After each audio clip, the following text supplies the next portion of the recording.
लौह पुरुष सरदार वल्लभ भाई पटेल जयंती पर पटेल पाटीदार डांगी समाज की ओर से आज शहर में रैली निकाली गई।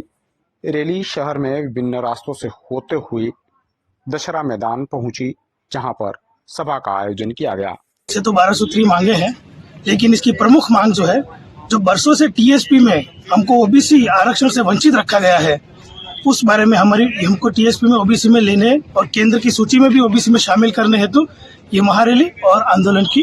पूरा वीडियो देखने के लिए डाउनलोड करें दैनिक भास्कर ऐप।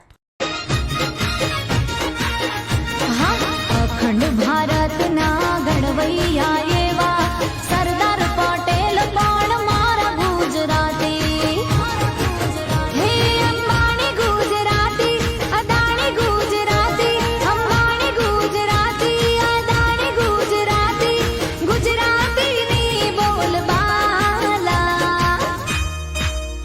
अमेले री लाला अमेले री लाला अमेले री लाला अमेले री लाला हे काची केरी ने अंगूर काला।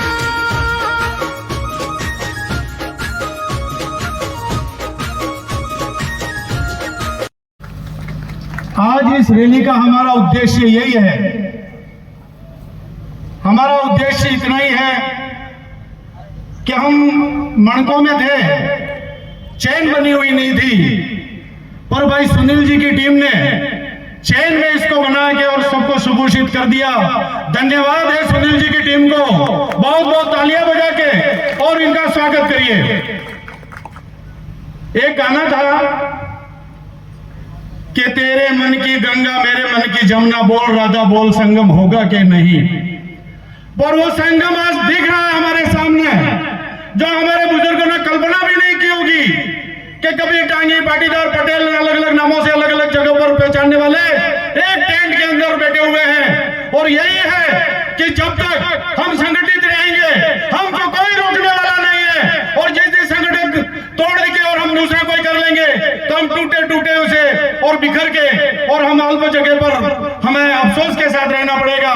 इस डूंगरपुर की धरती पर आप सबको मैं यह आह्वान करता हूं, कई हमारे ऐसे नेता जिन्होंने समानता मंच का निर्माण किया, हमें कुछ फायदा भी हुआ, पर उन्होंने अपनी राजनीतिक रोटियां सेकने के लिए किसी के पालतू बन गए और किसी के साथ अपना अपना खुद का स्वार्थ सिद्ध करने लगे। ऐसे लोगों से सावधान रहें और सरदार पटेल का जो संगठन आज बना है उस संगठन को कायम रखें। और मैं तो आपके सामने एक मेरा प्रस्ताव है कि 12 महीने में एक दिन ऐसा कार्यक्रम बना दे ताकि बार बार हम इस संगम पर आते रहें और सबके दर्शन होते रहें और इसी तरह से हम मिलते रहें। और बुजुर्गों को मैं कहना चाहूंगा जो आज अपने पैदल यात्रा करके इस गर्मी के अंदर और दिवाली के अंदर, उन पत्रकार बंधुओं को कहना चाहूंगा, ऐसा हमको क्या आन पड़ी जो दिवाली के दिन इस सभा में खड़े हुए हैं, पर हम लोग कहीं न कहीं इस डूंगरपुर की राजनीति में आहत हैं, इस उदयपुर की राजनीति में आहत हैं। हमें उप मिला, बाबा अम्बेडकर से ने यह नहीं लिखा था कि किसी को बीच देना, किसी को पाइपलाइन का पैसा कम देना, किसी को कनेक्शन का पैसा ज्यादा लगता है, किसी को 7 बीसवे की जमीन की रजिस्ट्री करवाता है तो लाखों रुपया लगती है और कोई अपने आप मकान बना देता है। ऐसा वर्ग भेद क्यों होता है हमारे सामने? उस वर्ग के भेद के लिए हम यहाँ कटे हुए हैं। ऐसा वर्ग भेद नहीं होना चाहिए। जातिवाद की नेतागिरी ज्यादा दिन लंबी नहीं चल सकती। हम तो चाहते हैं कि हम डूंगरपुर के वासी शांति से जीने वाले हैं और शांति से जिएंगे, पर हम एक रहेंगे। हमारा किसी के साथ कोई कटुता नहीं है, कोई भेदभाव नहीं है। पर जब हम एक बड़े ऐसे गांव है, मैं आपको एक दुख भरी बात बताता हूँ, वहां पर इलेक्शन लड़ने के लिए कोई मेंबर नहीं मिलता है, उस वर्ग से इलेक्शन लड़ने के लिए कोई सरपंच नहीं मिलता है और हम दूसरे गांव से पड़ोस से लाकर उसको खड़ा करके हम जिताते हैं। क्या ये हमारी विडंबना नहीं है? क्या रोटेशन पद्धति नहीं होनी चाहिए? हम सरकार से मांग करते हैं कि इस बात को गौर करें और ये उप का बदल के और कम से कम हमें सरपंच या एक आधा एमएलए तो दे। नहीं तो इतने सारे लोग किसके साए में भी जिएंगे, इतने सारे लोग किसके साथ बैठेंगे? मैं ज्यादा नहीं कहूंगा, हमारे सम्मानित मंच है, समय कम है, आप थके हुए हो, दिवाली पे आपके परिवार आपका इंतजार कर रहा है। जय हिंद, जय भारत। मैं अगर हमारे हमारे समाज की मांगों को सरकार के सामने रख सके, सदन के सामने रख सके।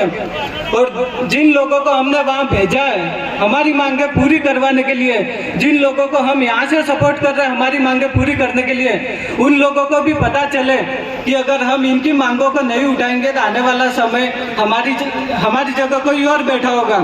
आज तक हम बहुत चुप रह रहे हैं हमारी मांगों के लिए, क्योंकि हम सब अपने कामों में लगे हुए हैं। किसी को 1 दिन नहीं मिल रहा है, किसी को 2 दिन नहीं मिल रहा है, लेकिन सरदार पटेल सेना महीने के 30 दिन हमारे लिए काम कर रही है। तो क्या हम 1-2 दिन महीने में सरदार सेना के लिए नहीं निकाल सकते हैं? वर्ष का एक दिन 31 अक्टूबर का हमको हर साल ऐसा तय करना है कि किसी न किसी प्रकार की मांगों को लेकर हमें सरकार के सामने, प्रशासन के सामने जाना होगा, तो ही हमारी मांगे पूरी होगी। घर पे बैठकर सब हम एक दूसरे को ज्ञान देते कि ये करना चाहिए, वो करना चाहिए, ये कब तक चलता रहेगा? आज हमको बहुत अच्छा नेतृत्व मिल रहा है, तो हमारा कर्तव्य बनता है कि हम इनके साथ जुड़े और हमारे साथ अधिक से अधिक लोगों को जोड़ें, ताकि भविष्य में हम हमारी सभी मांगों को पूरी करवा सकें। मैं सरदार पटेल सेना के सभी सदस्यों को बहुत बहुत धन्यवाद दूंगा कि वो पिछले 1-1.5 महीने से लगे हुए हैं हमारे लोगों के लिए, बिना किसी पद की लोभ लालच के, क्योंकि न तो वो कोई एमएलए एमपी बनने, यहाँ तक कि सरपंच भी नहीं बनने। और हम देख रहे हैं सरपंच से लगाकर सांसद तक सारी सीटें रिजर्व हैं, तो उसका नुकसान हमें कैसे हो रहा है? उसका नुकसान ऐसे हो रहा है गांव से लगा के जिले तक हम बिल्कुल शोषित है, आज असुरक्षित है हमारा परिवार। और हम क्यों असुरक्षित है? क्योंकि हमारी तरफ से बोलने के लिए सरपंच से लगाकर सांसद तक कोई नहीं है। अगर कोई होगा तो बोलेगा हमारे लिए, और इसीलिए हम टीएसपी में ओबीसी आरक्षण की मांग कर रहे हैं। अगर 21% ओबीसी आरक्षण टीएसपी में लागू होता है तो हमारा व्यक्ति सरपंच भी बनेगा, प्रधान भी बनेगा, तो कहीं न कहीं वो हमारे समाज के लोगों के लिए मांगे उठाएगा, पार्टी में भी जाएगा तो हमारे समाज की बात करेगा। वर्तमान समय में हमारी हालत ऐसी है कि गांव में वार्ड पंच भी कोई बन नहीं रहा है, वो भी वोटिंग प्रणाली से अपने आ रहे हैं। तो इससे अच्छा है कि हम एकजुट होकर हमारी मांगों को पूरा करने के लिए वर्ष में 1 दिन और सरदार पटेल सेना के साथ पूरे तन मन धन से लग जाएं। समय की गरिमा बनाए रखते हुए मैं अपनी बात को यहीं पे विराम दूंगा। बहुत बहुत धन्यवाद।